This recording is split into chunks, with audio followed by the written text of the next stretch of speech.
The testimony of a person at the helm of a famous American motorcycle gang left a profound impression on me as I read it.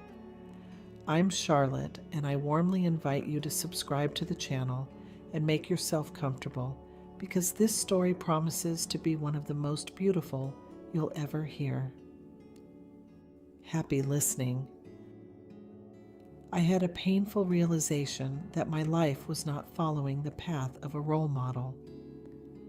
At just 27 years old, overwhelmed by financial problems, I found myself immersed in the drug-shadowed world. By forcing myself to become a transporter for a well-known American motorcycle gang, a reality I prefer not to disclose, I embarked on a twisted journey. Over the years, with my involvement deepening, I gained respect and rose to become one of the most authoritative members of that circle. However, this success was accompanied by questionable decisions and morally wrong behaviors.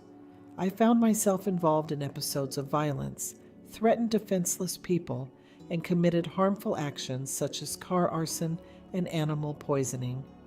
My experience, though painful to acknowledge, vividly represents the dark and murky consequences of being part of an American motorcycle gang. By 2017, I had already turned 69, and due to health problems arising from alcohol and drug excesses, my participation in outings with my motorcycle group was becoming increasingly limited.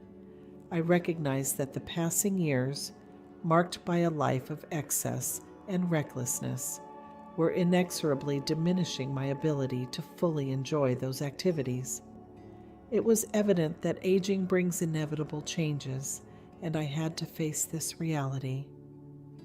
Towards the end of September that same year, I was hospitalized in a hospital in Northern California for pancreatitis treatment.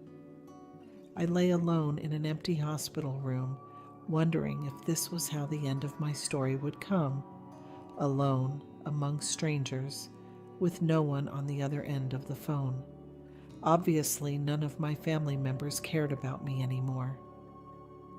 My past life didn't allow me to maintain close ties with relatives or family members, as the risk of involving them in the consequences of my actions was too great. This situation led me to avoid creating another family outside of my motorcycle gang. I preferred to maintain a connection with those who shared my lifestyle and choices because they better understood the reality I lived in. But that day in that hospital room, I felt completely alone. After the diagnosis and the stern warning from the emergency room doctor, I was already in the grip of pain surpassing anything I had ever experienced in my life. So, burdened by unbearable suffering already afflicting me, I was urgently hospitalized for medical treatment. What happened in the last hours of that September night would shatter my reality forever. I knew deep in my heart that I was dying and that I was called to pay the debt all men must pay. But I wasn't even remotely ready. For hours and hours I lay there enduring excruciating pain like I never believed possible. My pancreas was dissolving. They were literally eating me from the inside, and just when I thought I couldn't bear it anymore, I felt some sort of internal change happening in my body.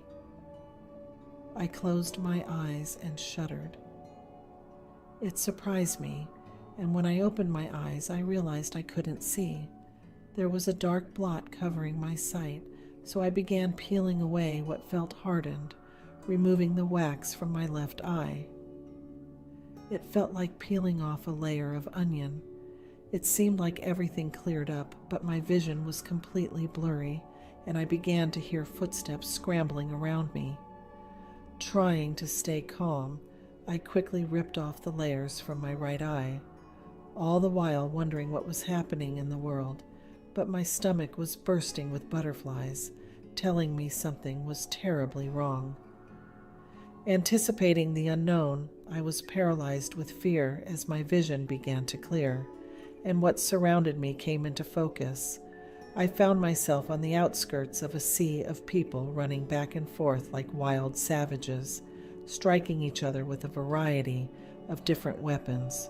You call it, they had it. Everyone had white eyes right up to the pupils. Haunting eyes I will never forget. Soulless. They had all the features of a human being, but something was missing. As I entered this dark realm, I had about a minute to orient myself and try to understand what was happening to me. Stimulating questions quickly poured out of my mind, questions I didn't say aloud but still received answers. Random people among the crowd screamed responses in the distance, as if they could read my mind. The first question, of course, is, "What is this place?" "Hell, where do you think you are?" came from a man in the distance on some sort of balcony. In total shock and disbelief, I thought to myself, this must be a dream. This can't be real. Echoes of laughter came from afar. Maybe I didn't want the answers, but I couldn't help but wonder what was happening. Not me, was another thought crossing my mind, as I realized the gravity of the situation was beginning to weigh on my shoulders. "Where do you think they send the damn angry drunks when they die, idiot?" came from a man standing on the ground about 10 feet in front of me. His words were condescending, but his tone was resolute. I was frozen, the purest and most unsettling form of shock I had ever experienced. At that moment, I realized that no one was speaking verbally, but they were speaking to me inside my head. I trembled as I tried to distance myself from the ensuing chaos, as if to say, "I'm not a part of this." But I found there was nowhere to go. There was a barrier of darkness as black as pitch, darker and denser than the surrounding midnight sky in this barren landscape of God. As I approached the darkness, I felt my body being repelled by it as if like poles of two magnets meeting for the first time. It was impossible. I was stuck. You know the feeling you get when you're caught doing something you know is wrong? Well, imagine that same feeling multiplied exponentially by the fact that I was reaping what I had sown for an entire lifetime. Fuck me is a massive understatement compared to the raw emotion creeping up my soul's spine. I found myself in the toughest surroundings, and I was bare, empty, scared, and exposed. There are no words that can encapsulate the most terrible sensation I have ever felt with a single thought. It's over. Oh, even now I feel like vomiting.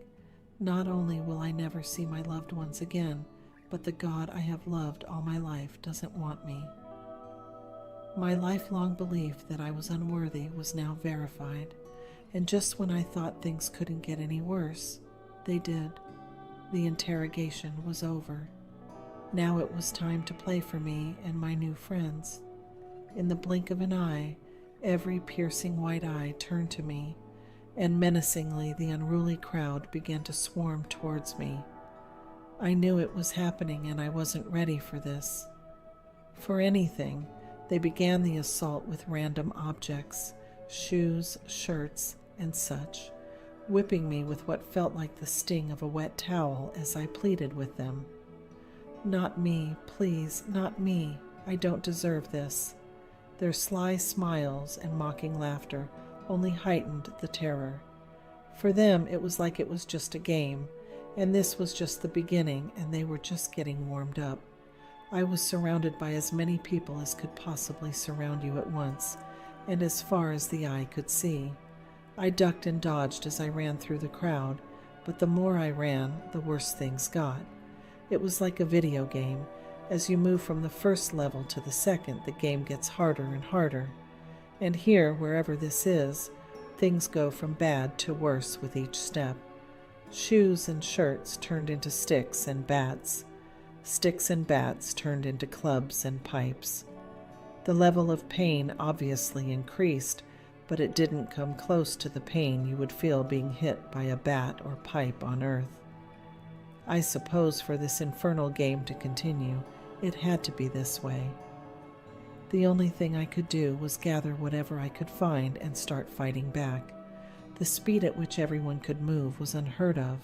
They ran like track stars, struck like boxers, and wielded weapons like warriors. Things moved at such a fast pace. And from what I could see, many people loved what they were doing. There was pure pleasure in the violence. What could I do but try to defend myself and react? But there were so many of them, and I was the freshest meat on the market, and the vultures were picking every bit of my carcass off. It was relentless. Birds of a feather truly flocked together in the afterlife. If I hadn't met this child, Angel, who could only have been 3 or 4 years old, I know I wouldn't be here writing this right now. In the midst of chaos, and I was right in the thick of it, a calm and soft voice caught my attention. "Hey," that's all she said, and that was enough to stop me dead in my tracks. What really intrigued me when I looked at her face was that she was the only one among the millions of them who had a beautiful blue eye and a pure white eye like the others, as if she could see in both worlds. Behind her was a giant man about 12 feet tall, whom she called the King. He didn't pay any attention to me at all. The attack seemed to stop as I listened to this child say, "I know who you are." Perplexed. What, I thought. You're the boss of a bad gang. How do you know that? I asked her, bearing in mind that all communication was transferred from mind to mind. Her calmness comforted me for that brief moment. She said, "You haven't been here for long. You can still go back." A feeling I had already lost and probably had slowly forgotten returned. Hope. How was my only question. She said, "You have to feel it. Feel like you're back where you were before you got here." Since I was still wearing what looked like the outline of my hospital gown and still suffering in the pancreas area, I knew exactly where I was from. "Go," she said emphatically, as if time was about to expire. Those were her last words to me, and my brief moment of comfort turned back into chaos as bats and pipes began to rain down on me again.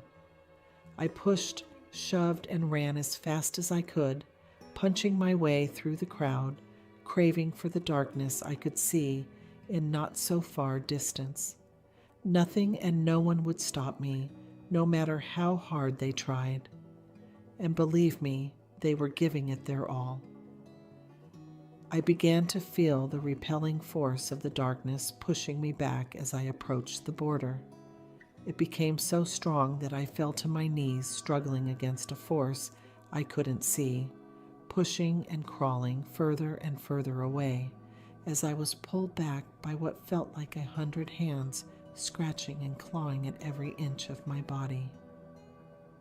Feeling complete exhaustion began to calm me. I made one last plunge into the darkness. I closed my eyes, and with every fiber of my being, I imagined and tried to feel myself back on the hospital bed. I opened my eyes to complete darkness. It didn't work. It didn't work. Laughter and screams pierced my heart. I hurried back perhaps only a few inches into a darkness force that I had never felt before and landed on my back, trying to recreate myself and return to that hospital bed. Maybe 10 seconds had passed before I had the courage to open them to see if I had done it. I had gone back, and to my total shock and undeniable amazement, I found myself looking through the hospital sheet. My heart literally felt like it skipped a beat, and I sat breathless and screaming. Nurses and doctors came running, and I jumped out of bed, tearing the IV out as I fell into the medical machines. I tried to explain what had just happened to the doctors, but I could tell it was just falling on deaf ears. Over the next 2 weeks, the nurses enjoyed listening to my experience and gave me as much comfort as they could. The voice of the child still echoes in my head as I imagine being back in that awful place again. Sometimes I wonder if after everything I've done in life, it's fair for me to endure that pain for eternity, but that little angel knew my name. I wonder why. Is it already written? I guess only time will give me that answer. Reflecting on those lost souls with their haunting white eyes, I feel nothing but sadness. After this profound experience, I made the decision to radically change the course of my life. I wish to spend the remaining years of my old age in peace, dedicating myself exclusively to doing good. I am aware that it will be a difficult journey, an attempt to alleviate the pain I have inflicted and the suffering I have caused to the people I have encountered along my path. However, this experience has opened my eyes to the future and has truly frightened me. Therefore, I have left the gang with which I have spent much of my life. I must admit that this decision has brought about quite a few problems, but I am firmly convinced of its righteousness. Now I seek to help people in need and have joined a Christian group. I am available to share my experience in detail with those who are interested, as I have found that there are groups and individuals who believe in redemption and are interested in hearing my story. I am aware that all this will never be enough to fully repair the harm I have caused, and if I have to face eternity in suffering, I will, because it is right to pay for one's mistakes. However, if there is even the slightest hope of following the angel I saw during my experience, I will do everything possible to become a better person. I hope this video can help someone, and if you liked it, I ask you to share it with those who may find inspiration, especially those facing difficult situations or involved in unhealthy environments. My transformation is so significant, and I hope it can be a guide for others. Thank you for sticking with me this far. I am sure this testimony has left you as shocked as it did me, so I ask you to comment with an Amen, so I'll know you appreciated it. See you in the next video. God bless you.